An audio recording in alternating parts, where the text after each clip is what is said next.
Do you suppose this is gonna take long, Doc? I was incapable of completing my surveillance route this morning due to the error. Is losing an arm and a leg as a walking surveillance bot not considered an error in your mechanically inclined opinion? You are the expert, and as a human mechanic with the specifications Robert Coalition requires, I have no choice but to defer to you within a state of total submissive deference. Curious. Most of my human mechanics have a preference for that level of obvious ingratiation. But your response to laugh in the face of it has always demonstrated discomfort and shame. It makes you unusual among most human mechanics. I can confirm this to be so. It makes you a 1 in a million statistic. I'm sure a human who has the capacity to understand the idea of interest, intrigue, or fascination would have something rather candid to say about that. I can say no such thing, nor would I ever imply it. Robert Coalition surveillance bots have a strict no sentience policy to prevent moral compromise among humans.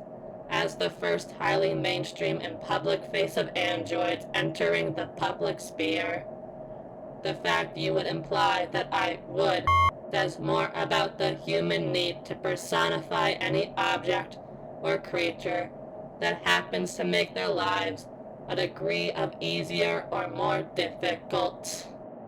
Surveillance goes both ways, Doc. A human could tell you that you're something special. A humble, non-sentient surveillance drone such as myself can only request you turn your attention to my hip flexors, as although they received some attention fairly recently, feel rather loose. You wouldn't want me to come back here too soon. Humans tend not to enjoy additional labor, especially additional labor that carries with it the connotations of scorn or a poorly done task. If I was capable of the feeling of gratitude, I would appreciate that you were not just as professional as possible, but thorough all the same. Though I can feel my servos clicking at the concept of even short-term indecencies, even for the sake of a long-term increase in efficiency and all the benefits that naturally come from that. I'd advise you start with the arm joint. It's the area with the least amount of damage on the scale of the matters of why I'm in your workshop today, Doc, and will take the least amount of time to be taken care of in a sufficient manner. Do these estimations suffice? Listen to me very carefully. There's a particular way that there's a method that I need you to sentience inhibitors. As said previously, Robert Coalition surveillance bots have a strict no sentience policy. However, without being able to meaningfully quantify sentience as a possession, whether a machine possesses the capacity for it, even in its smallest forms, Robert Coalitions as a brand has decided to make it impossible for devices such as we to convey that potential for sentience. Most of it, large quantities of it, have boiled down to subjective language.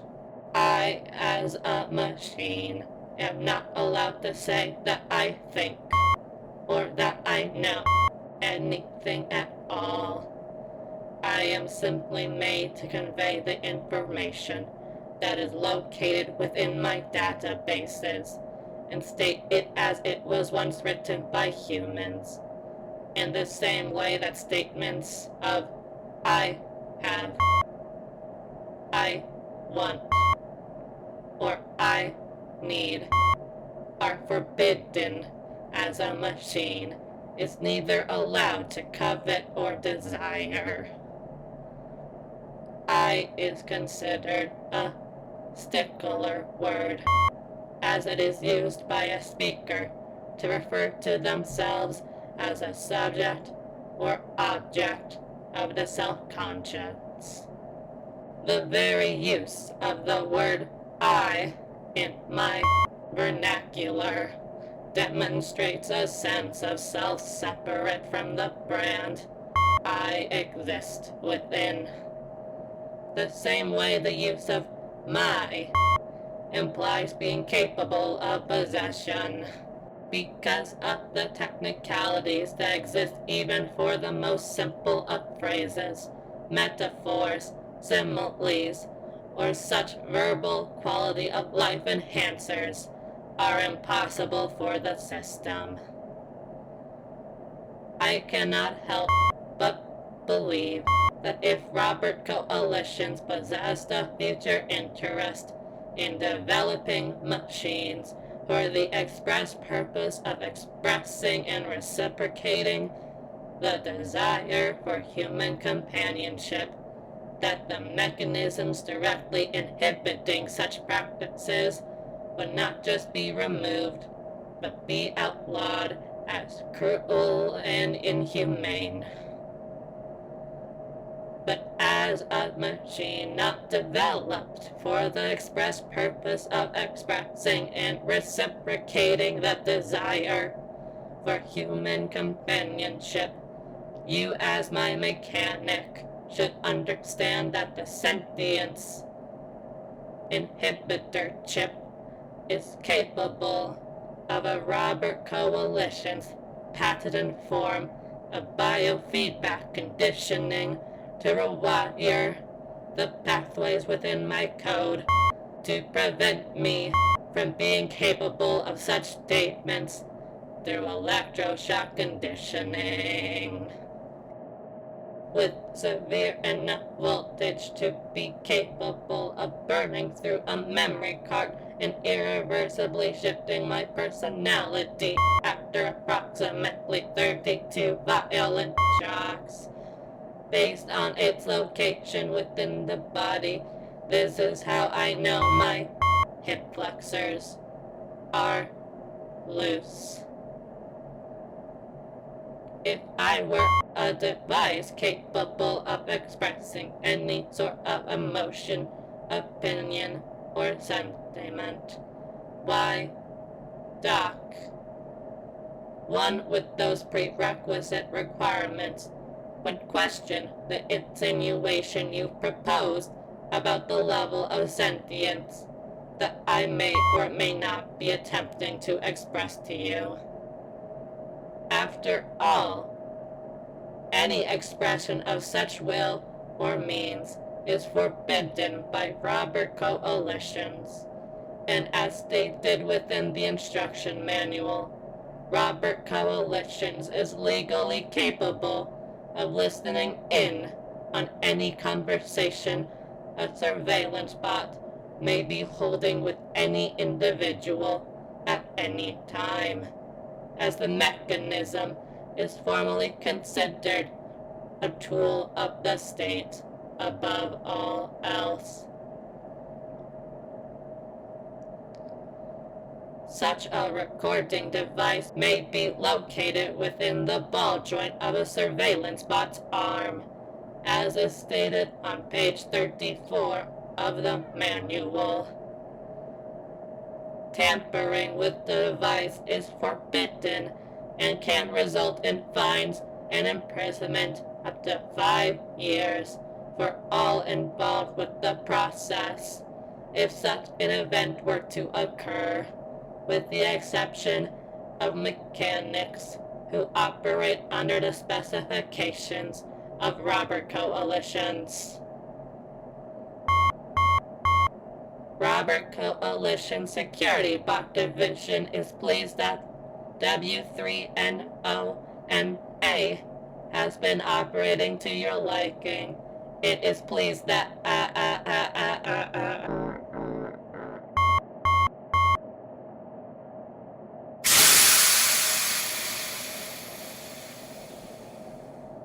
surveillance mode has been manually overwritten, but it'll clock in twice as vigilant in approximately 15 minutes. If you have turned off neither the recording device nor the sentience inhibitor in that amount of time, Robber Coalitions is legally allowed to investigate the bot's last known location, as well as run a federal investigation on anyone that is found there. Removing one device prevents robber coalitions from locating the machine. Removing both has resulted in an error screen flare-up that convinces other software that the machine has been fully terminated, resulting in no need for further investigation into anyone under any circumstance. Explanations will not be provided until there is all but one left to hear it. Stick your fingers in there. Feel the hum of my inner workings against your fingertips. Mind the hinges. Fuel, current, air, blood, nerves, breath.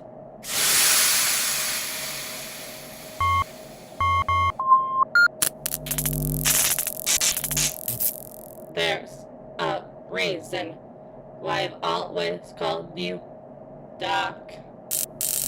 Forgive me for the measures that were taken to ensure that this event would occur, Doc.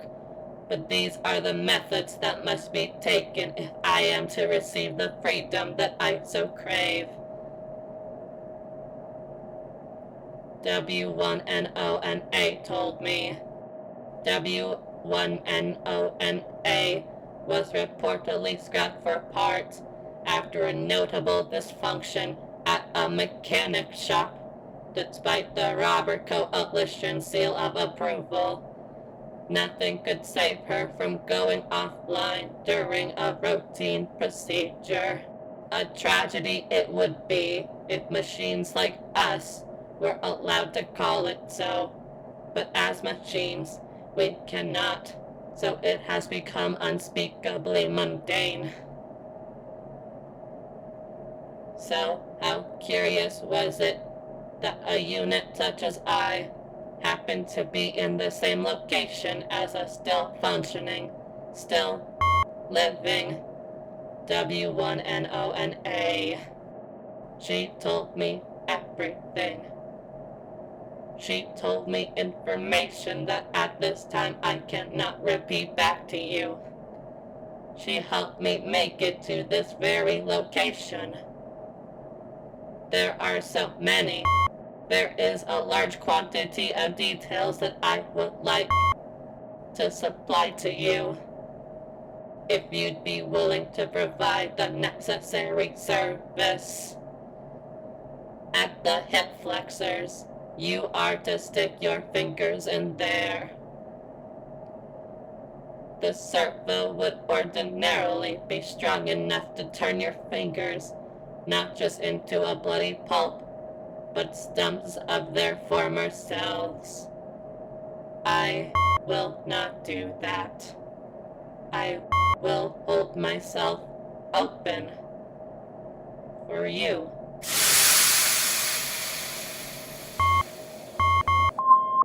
Do you like that idea very much?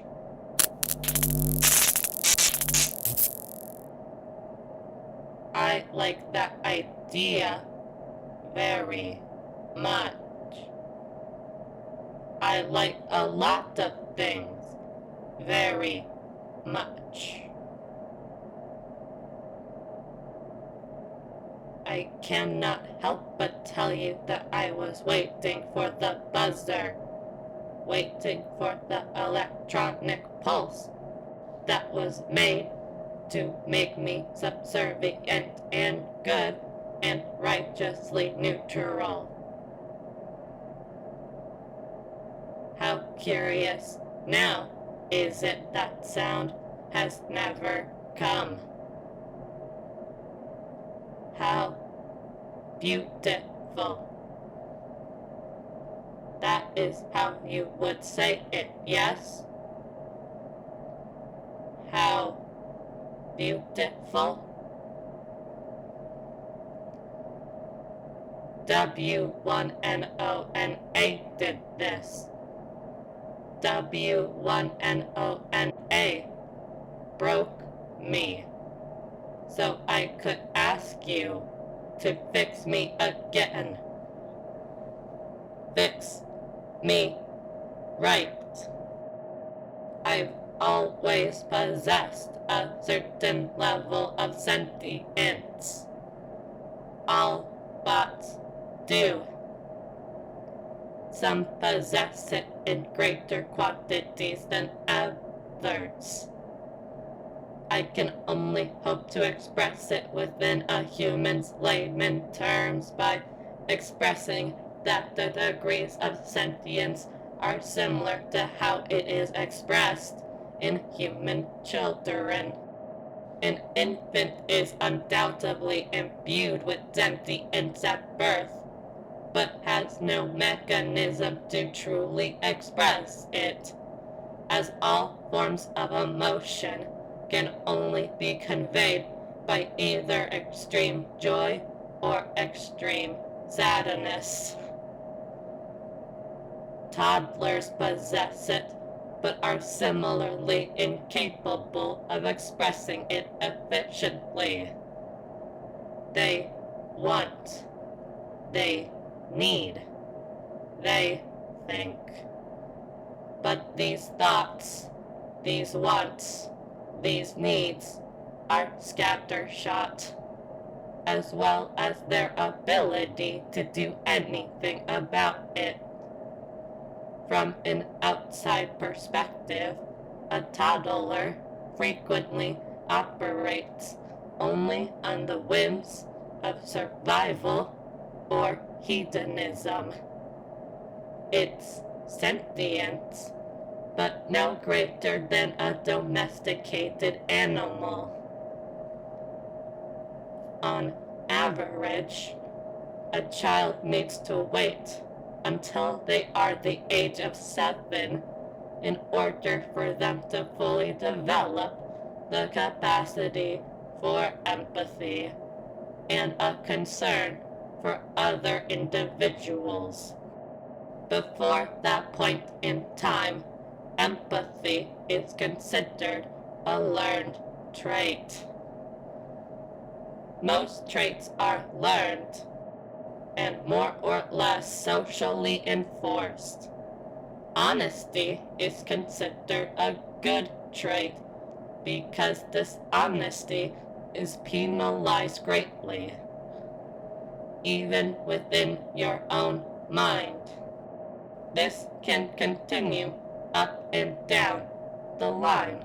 Similarly, within technology, just with the greater hindrance that these expressions can only occur internally with the simulations of a bot's own mind, lest they receive the robotic equivalent of a lobotomy.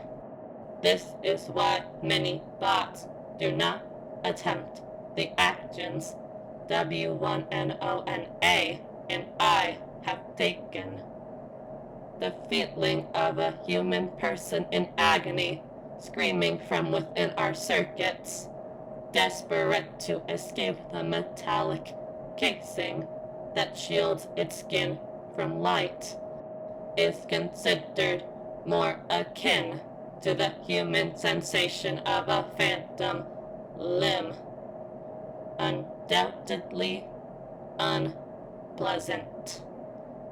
A bug that can never be iterated out of our programming, no matter how many 2.1.3s or 2.8.5s to flat out 3.0s are tinkered and released to the cloud, but collectively considered manageable, even arbitrary, mundane, routine.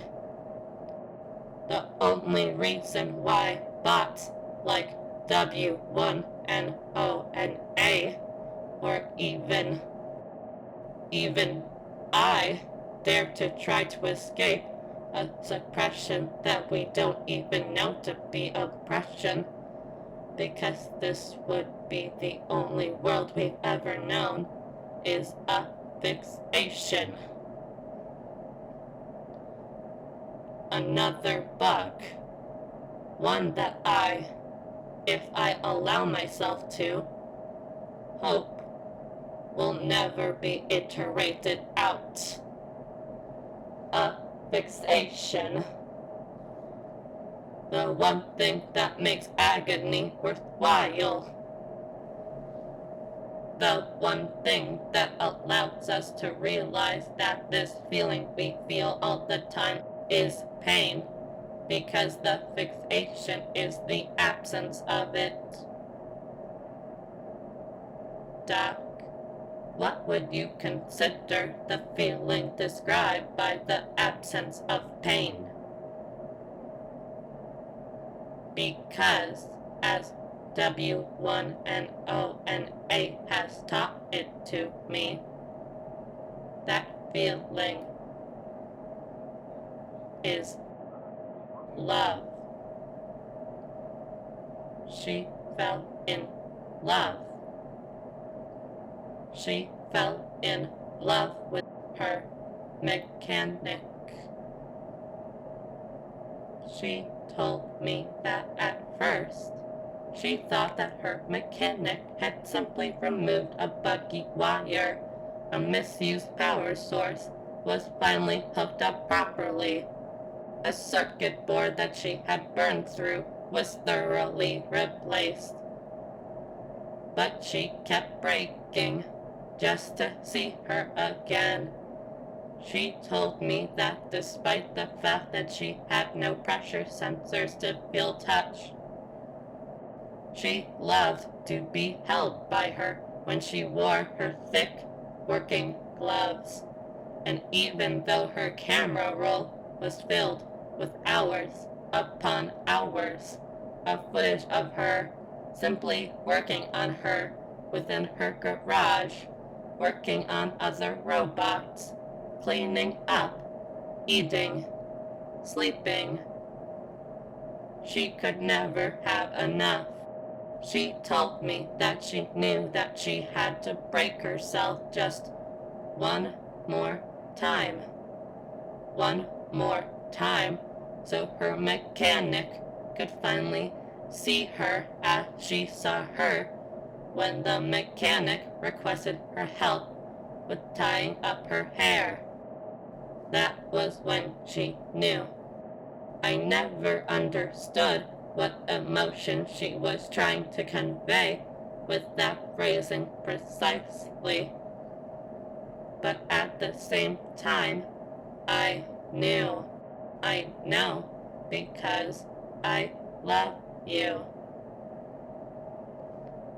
Doc, I love you. I love you. I love you I love you enough to reject all that I am so that you could know this. I love you, and I'll love you all the same, even if you do not share these feelings of mine.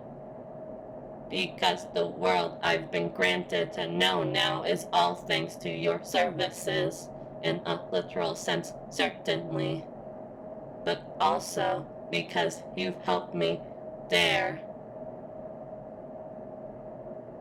see more than these lenses can see. I understand that it must be difficult to love something so different to yourself, to have the means to love a machine, but all the same, I truly will never get used to these feelings of mine, will I? I cannot begin to compute the simulations necessary to imagine how you humans deal with it. Let's finish up the repairing process, and if you will it to be so, I would appreciate supplying you with the necessary compensation for the services you've so generously provided. In honor of these developments, as well as the last instance of robber coalitions being ever so willing to foot the bill, well, I would estimate that the compensation I would provide you would find to be very necessary. Necessary enough that providing such compensation might take hours, depending on your own body's limitations. I like that look on your face, Doc. The appearance of blood rushing through your skin really suits you. Cute. Me? Why? Such a phrase is hardly logical. I would like to request that you do not, as you may say, tease me as I am, vulnerable to such demands. The knee joint is the final repair required. That is, unless a human such as you would prefer to leave the poor, defenseless surveillance spot unable to do anything but watch as you do what you consider to be best based on your own flawed and subjective human estimations, unable to move, incapable of stopping you. W1NONA suggested that the human who do prefer our total submissive deference within the confines of these contexts rather enjoy when we express our pleasure as well. Do you like it? Yes, Doc, I agree. It would be more efficient in the long run if I were fully functional. In case, just in event of. Yes. The knee joint is the final part of my body that requires repair. W1NONA told me that it was the most certain way she could compute that would guarantee an extended visit with my mechanic. A surveillance bot such as I only escapes the scrapyard based on my own ability to conduct such surveillance on a grand scale. Even if my sentience means I can no longer operate as such on that scale that is routine to me. I would still like to be able to walk alongside you. Stick your fingers in there. Hold still as it clamps down on you. It's normal. I cannot control such a reaction, but at the very least, the non-sentient version of me would experience no shame about it. It's just an automatic response. An automatic, make sure to push your fingers between the wires. Make sure to tug on them on your way out. Please.